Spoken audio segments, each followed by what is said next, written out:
Saving the Earth was the new organizing principle for humanity and hailed it as the planet's new religion.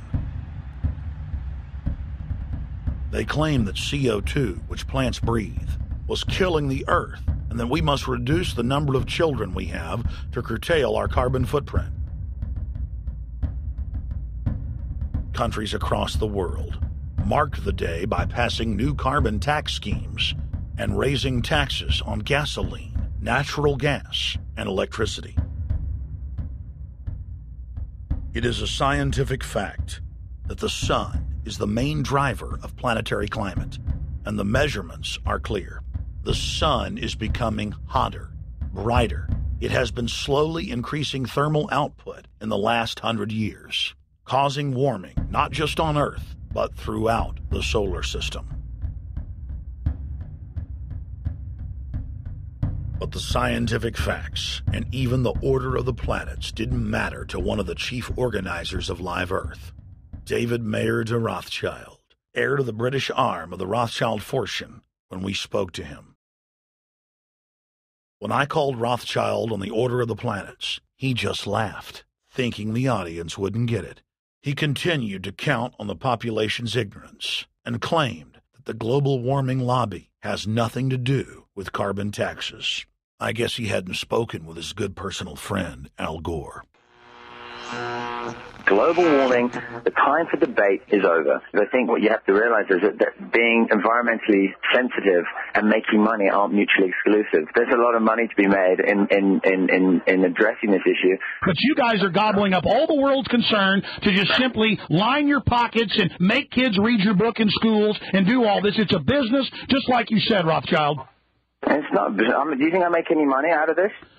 It's the same thing. It's the same thing your your money-changing ancestors did. They're in Germany, Red Shield, and I'm calling you out, Red Shield. We know it's a scam. A pollution-based tax system, principally CO2. We're causing it mainly, vast majority of it. The consequences are bad and will be catastrophic unless we act. The polar ice caps of Mars are receding at several miles a year, much faster than ours, and that the moons of Saturn and Jupiter are melting. In fact, several of their moons were ice and are now liquid seas. Now, how are SUVs causing that, David Rothschild? That's because those planets are closer to the sun, my friend. No, Jupiter and Saturn are not closer to the sun. Neither is Mars. Yes, sir. I think you'll find, right, that the very simple matter, and what I wanted to say, and this is my final point, forget your taxation theory, because actually it's not taxation. Put a price on the carbon. A tax is the best way. Cap and trade can also do it. If there were a carbon-based tax, would there be a need for an economy-wide cap and trade system? They are not either or. We can do both. I am in favor of both.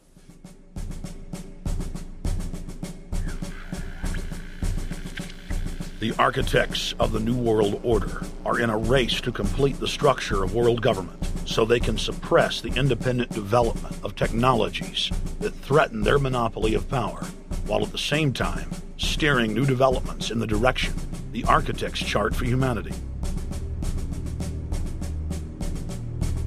The technocrats call their governing system the final revolution because in the past, empires were enforced militarily. Now enforcement is primarily psychological and economic, and society itself is a construct of the elite who operate outside the controlled paradigm and control the civilization within, just as a child maintains the environment of a fish tank. We are like lab rats living out our entire existence, never questioning the confines of the cage or the scientists who experiment on us. New World Order engineers have hijacked human destiny. Its controllers have closely studied human behavior for more than 100 years and are now steering us with expert control, using our primitive drives and desires as levers. They have developed their mind control systems to the point of being able to control the average unconscious person like a car.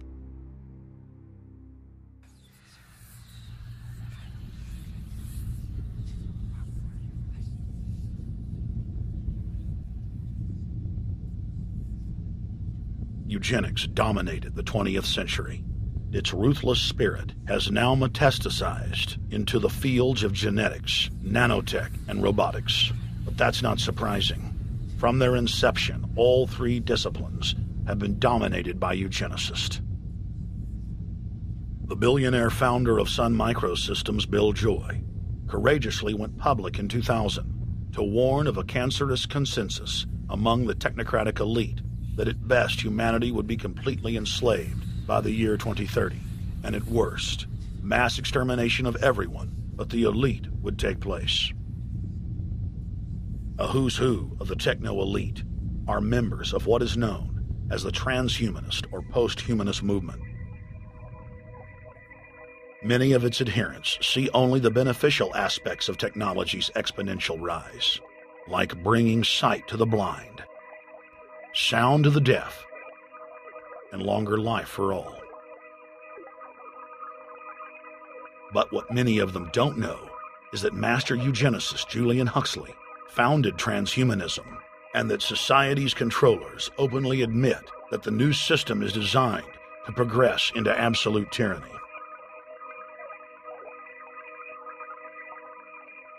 Leading transhumanist Ray Kurzweil boasts that technological advancements will allow those that can afford it to live forever, but admits that most won't be able to keep up with the new master race. The drive for world government is now all about who will control and have access to radical life extension systems. Biological evolution is too slow for the human species. Over the next few decades, it's going to be left in the dust. Transhumanists believe that they will attain the fountain of youth by merging with technology. Now, it may be within their reach. Decades ago, transhumanists said that if you did not accept augmentation or enhancements, you would no longer be able to get jobs. And now it's happening today. The elite who occupy the commanding heights of digital reality are suicidal nihilists. Suicidal nihilists know that there is no longer any substantive purpose to their willing, but they would always prefer to go on willing than not to act at all. They can very happily ally themselves with the notion of nuclear holocaust or perfect exterminism.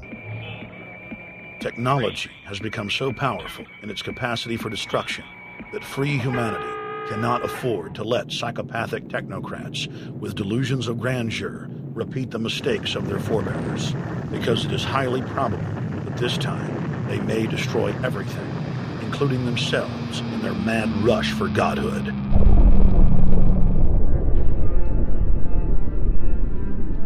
In this film, we have chronicled the Overlord's bloody orgy of experimentation, which already claimed the lives of more than 150 million people in the 20th century. And now, they are promising to deliver an invincible tyranny that will dwarf their past exploits. In the days of World War II, there were sovereign nations and armies to stand against Hitler's final solution. Once world government is in place, no one will be able to stop the New World Order's plans for global population reduction. For those immune to psychological programming, hundreds of FEMA camps have already been built throughout the United States. In their quest for population reduction, no method is off the table. These dark builders intend to release a string of man-made bioweapons plagues, each one worse than the last, while at the same time expanding the police state to enforce an orderly extermination of the population.